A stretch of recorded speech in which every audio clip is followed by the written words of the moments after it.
gran escándalo fiscal, financiero y político, llamado en la prensa SwissLeaks. Analistas aseguran que podría ser uno de los escándalos fiscales más grandes de la historia. El banco en la tela de juicio es HSBC. Pero para entender mejor lo delicado de esta revelación, hemos invitado al exdirector de Derechos Económicos de la ONU, Isaac Cohen. Señor Isaac, bienvenido.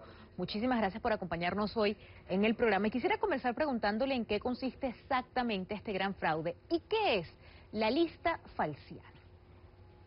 Mire, lo que pasa es que se filtraron las listas de clientes de la filial de uno de los más grandes bancos del mundo, el banco HSBC, originario de Inglaterra y Hong Kong, y en esa sucursal pues habían varias cuentas numeradas, cuentas secretas que existen en Suiza, donde hay nombres de mucha gente, y esos nombres ahora se han divulgado y hay gran sorpresa porque hay muchos personajes de distintos países. En cada país se han encontrado los nombres de los que le interesan a cada quien, de manera que se ha vuelto verdaderamente un escándalo. Muchas de estas cuentas, por supuesto, se usaban para evadir impuestos, porque en Suiza ha existido pues casi desde siempre el secreto bancario, y el secreto bancario pues se prestaba para hacer este tipo de operaciones secretas, y eso es lo que se ha revelado.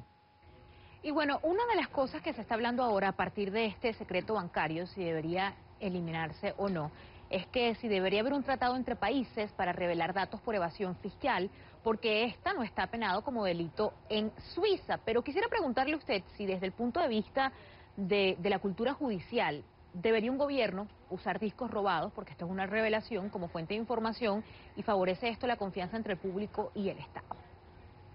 Mire, lo que pasa es que al darse a conocer los nombres de las personas que tienen cuentas numeradas, cuentas secretas en Suiza, pues eso, pues mal que bien, afecta la imagen de esas personas, sobre todo porque muchas de esas cuentas se utilizaban para evadir impuestos. Pero el secreto bancario es un tema que es tradicional, no solo existe en Suiza, existe en otros países más pequeños, pero Suiza es el centro más importante. Ahora, ¿qué ha pasado? ¿Por qué este tema del secreto bancario se ha vuelto complicado?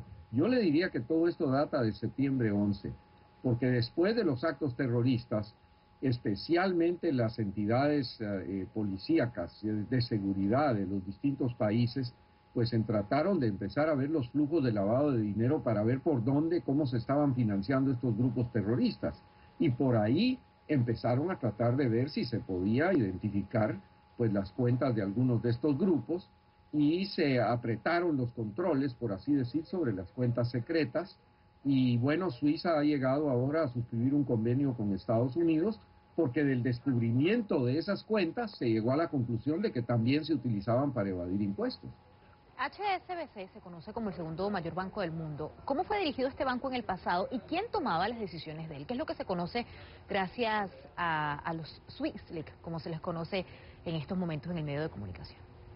Mire, el banco HSBC es un banco de los grandes bancos internacionales, como usted muy bien lo dice, tiene sucursales en casi todo el mundo.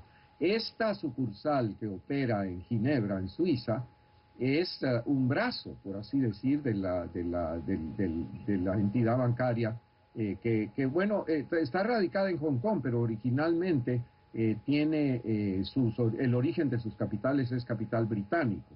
Y entonces pues opera en el mundo entero, en América Latina, en el Asia, en Europa, en todos lados. Usted lo ve por todos lados.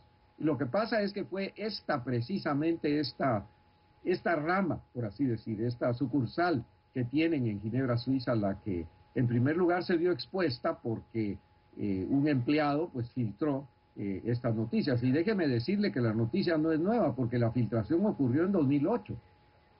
Y hasta ahora es que se empiezan a saber los nombres. Y bueno, países de nuestra región que están muy involucrados, vamos a hablar un poquito de esto más adelante, porque es una revelación que sin lugar a dudas se pica y se extiende, sobre todo la posterior investigación. Muchísimas gracias por estar con nosotros hoy, señor Cohen. Isaac Cohen es director de Derechos Económicos de la ONU en vivo desde Washington, aquí en Estados Unidos. Que tenga un buen día.